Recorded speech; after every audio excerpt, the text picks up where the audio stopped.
প্রিয় ভিউয়ার্স, আপনাদেরকে অনেক অনেক শুভেচ্ছা সালাম জানাই। আসসালামু আলাইকুম।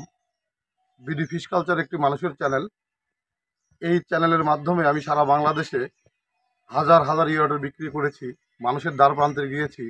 আমাদের যারা প্রতিনিয়ত বাংলাদেশে আমিষের চাহিদা পূরণের জন্য যারা মাছ চাষের জন্য মাছ চাষের সঙ্গে লেগে আছেন এবং মাছ উৎপাদনের যুদ্ধে যারা আছেন, তাদেরকে সঙ্গে নিয়েই আমি সবসময় প্রতিনিয়ত কাজ করার চেষ্টা করি, যাতে আমাদের দেশের মানুষ আরও এক ধাপ মাছ চাষে এগিয়ে যায়।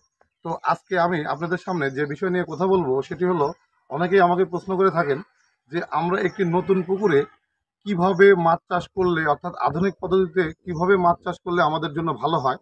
এই ধরনের প্রশ্নের অ্যান্সার আমি অনেক সময় দিয়ে থাকি। তো সেই বিষয় নিয়েই আমি আপনাদেরকে আজকে কিছু কথা বলবো। তো একটি নতুন পুকুরে আপনারা অবশ্যই মনে রাখবেন, একটি নতুন পুকুর 3 থেকে 4 বিঘাকে আমরা স্ট্যান্ডার্ড বলে থাকি। আর এই 3 থেকে 4 বিঘা স্কোয়ার পুকুর হতে পারে বা আড়াআড়ি পুকুর হতে পারে। সেই ক্ষেত্রে আপনারা অবশ্যই মনে রাখবেন যে 4 বিঘার একটি পুকুরের যে পুকুরটি আপনারা মাছ চাষ করার জন্য নির্বাচন করবেন, সেই পুকুরটির অবশ্যই পানির থিকনেস, অর্থাৎ গভীরতা থাকতে হবে 5 ফিট। 5 ফিট গভীরতার পুকুরে যে কোনো ইরোটার মেশিন ব্যবহার করা যায় এবং যে কোনো ধরনের মাছ আপনারা উৎপাদন করতে স্বাচ্ছন্দ্য ফিল করবেন এবং সেটি পর্যায়ক্রমে সেটির সফলতাও আপনারা একটু হলেও বেশি পাবেন। তো প্রিয় ভিউয়ার্স, আপনারা মনে রাখবেন, 5 বিঘার একটি পুকুরের নতুন অবস্থায় পুকুরটি যখন খনন করা শেষ হবে, আপনারা অবশ্যই বৃষ্টির পানি বা কোনো পুকুর থেকে কেটে আনা পানি বা নদী থেকে, নদীর পাশে যদি নদী নালা থাকে সেখান থেকে ঢুকানো কোনো পানি আপনারা পুকুরে ঢুকাবেন না।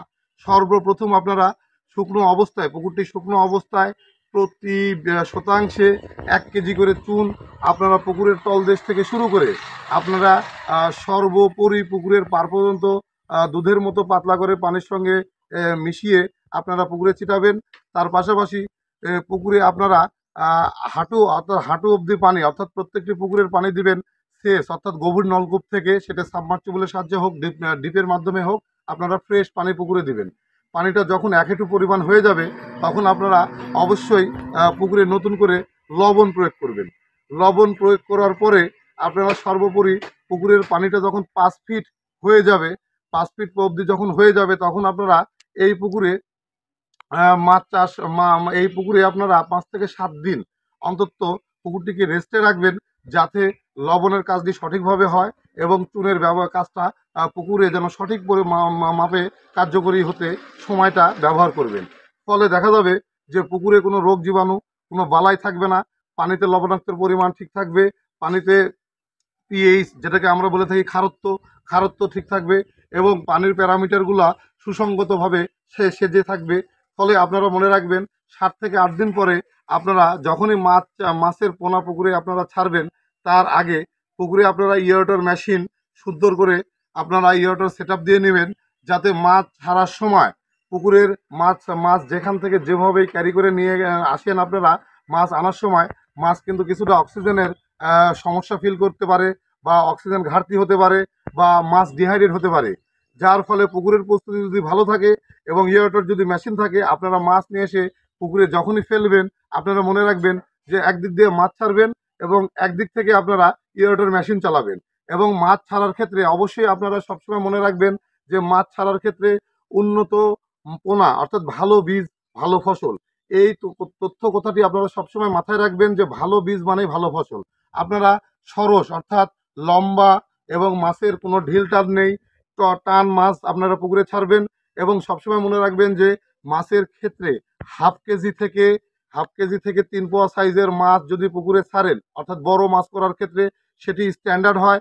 আর যদি মনে করেন যে মিডিয়ামে ছাড়বেন, তাহলে কেজিতে 4টি। আর পোনার ক্ষেত্রে এটা অবশ্যই আপনারা পোনা একদিনের পোনাও ছাড়তে পারেন বা 1 মাসের পোনাও আপনারা ছাড়তে পারেন। তো সেই ক্ষেত্রে আমার কোনো বাধ্যবাধকতা নেই। তবে বড় মাছ ছাড়ার ক্ষেত্রে আপনারা যদি মনে করেন যে আমি যে মাছটি দ্রুত বড় করব, সেই ক্ষেত্রে মাছ হাফ কেজি থেকে কেজিতে 4টি, এর নিচে মাছ আপনারা ছাড়বেন না। কারণ এই মাছটি এই নির্দিষ্ট সময় চাপে থেকে বড় হয়ে থাকে এবং একটি ভালো পরিবেশ পেলেই এই মাছটি খাবার এবং পরিচর্যা এবং ম্যানেজমেন্ট যদি ভালো থাকে, সেক্ষেত্রে দেখবেন যে এই মাছটি দ্রুত বৃদ্ধি পাচ্ছে। এবং ইয়েরটার মেশিনের ব্যবহারটা কিভাবে করবেন, মাছ যতক্ষণ ছাড়বেন ততক্ষণ ইয়েরটার মেশিন চলবে এবং সেদিন অন্তত 5 ঘন্টা দিনের বেলা ইয়েরটার চালাবেন, দিনে আর এবং রাত্রিতে 3 ঘন্টা চালাবেন। চালিয়ে পরের দিন থেকে আপনারা কন্টিনিউ দিনে 3 ঘন্টা রাতে 4 ঘন্টা করে পিওর চালাবেন। ফলে আপনারা দেখবেন যে মাছ অটোমেটিক সুস্থ হয়ে গেছে 7 দিনের ভিতরে। এবং এই ছাড়ার অবস্থায় আপনারা মনে রাখবেন যে মাছ যখন আপনারা ছাড়ছেন তখন সবসময় আপনাদের মাথায় একটি কথাই মনে রাখতে হবে যে মাছ আমরা ছাড়তেছি সেই মাছটা যেন অবশ্যই মাছ ছাড়ার সময় বেপরোয়া খাবার না খাওয়াই। মাছ ছাড়ার সময় যদি আমরা বেপরোয়া খাবার খাওয়াই, ডিহাইড্রেট অবস্থায় আমি যদি এক জায়গায় থেকে আসি তো আসার পরে দেখা যাবে যে ডিহাইড্রেট অবস্থায় আমাকে খাবার দিয়েছেন, আমি খাবার খাইয়ে কিন্তু ক্লান্ত হয়ে পড়বো বা অসুস্থ হয়ে যেতে পারি। ঠিক মাছের ক্ষেত্রেও তাই।